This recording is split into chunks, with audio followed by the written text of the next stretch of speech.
Uma se chama Lupa, a outra se chama Aos Fatos. Aí essas duas agências que deveriam zelar pela boa informação, o que elas fazem? Elas publicam fake news. Né? Aí a gente pede uma retratação e eles, não, veja bem, eles estão oferecendo para a gente o seguinte, que a gente mande lá um parágrafozinho para botar na matéria deles. Parágrafo, a gente quer retratação. Mas eles nos atacaram. Você não tem ideia da quantidade Léo, de pessoas que entraram xingando, nos acusando de fake news. Agora a gente tem a informação de que eles estão preparando uma retratação. Eles tinham botado, aliás, eles já mudaram. Você sabe por que sabe que eles fizeram? Tem uma coisa assim, eles têm uns selinhos para classificar os conteúdos, né? Então tinha lá a matéria, Papa mandou o rosário a Lula. Tava assim, falso. Agora eles mudaram não para verdadeiro. Sabe o que eles botaram? De olho. Agora eles mudaram para de olho. Léo, é brincadeira um negócio desse, cara. Você sabe de quem que é a culpa? De quem? Sua. Mas por que minha? Minha. Cara? Do Miguel do Rosário também, que foi prejudicado. Ou seja, de todos os comunicadores de esquerda. Porque isso é hora, gente, dos comunicadores que estão sendo prejudicados pela perseguição da mídia, pela perseguição do controle, ou seja, pela censura. É hora de ter um processo coletivo contra o algoritmo do Facebook.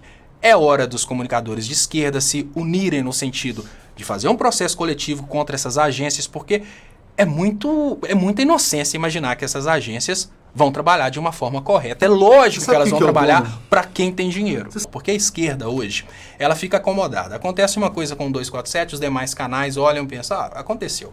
Acontece uma coisa com o Cafezinho, nem o Miguel toma atitude, nem os demais canais se unem para tomar atitude contra o causador daquele problema. O que acontece? Existe uma estratégia interessante, e essa estratégia, Léo, ela faz parte hoje das universidades. As universidades ensinam dessa forma, que é você calcular o risco, é um risco ponderado.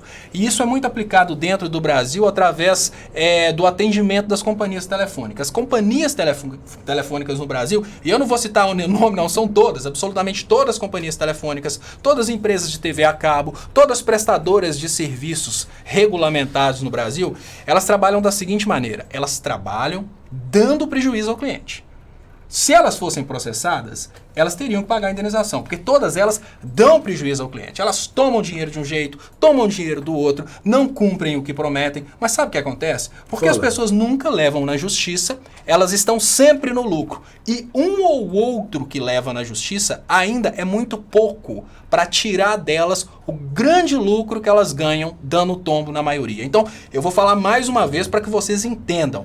Muitas empresas no Brasil e no mundo, elas decidem dar prejuízos ilegais nos clientes. Se os clientes processassem, eles ganhariam. Mas porque são poucos que processam, elas continuam dando prejuízo, porque ainda assim, aqueles poucos que processam tomam menos dinheiro do dinheiro que elas ganham roubando clientes, dando prejuízo para clientes.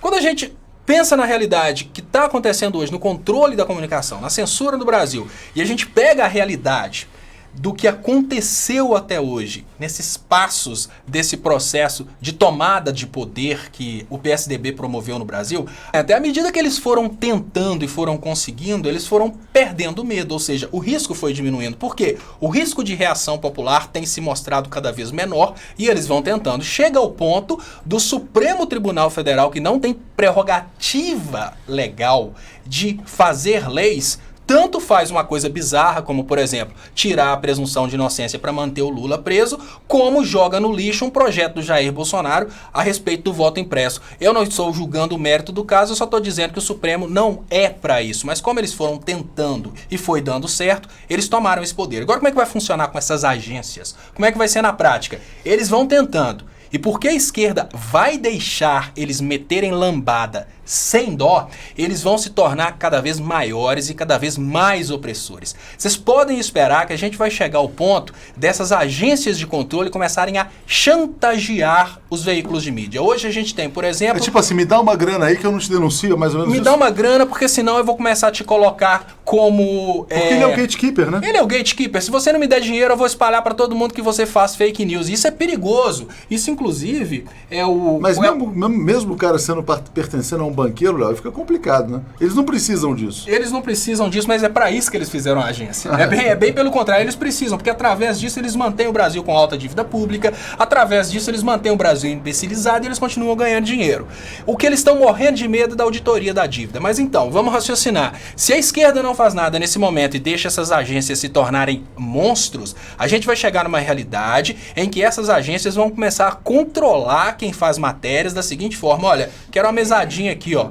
Uma propinazinha aqui de tantos mil, porque senão nós vamos começar a falar que suas matérias são poder, fake news. Né? É muito poder, Léo, para jornalistas recém-formados, né? Alguns recém-formados. É muito poder para deixar crescer. Se não tiver uma atitude agora, no sentido de reprimir o que está nascendo no Brasil hoje, que é uma agência com poder de controle sobre a informação, nós vamos chegar ao ponto de perder o direito e a liberdade Léo, de expressão. Lembro, Léo, que a liberdade de expressão é cláusula pétrea da Constituição brasileira, direito sagrado, consagrado na Constituição brasileira, e não pode ser atacado por duas agências de fake news que se travestem como checadoras de informação. Sim,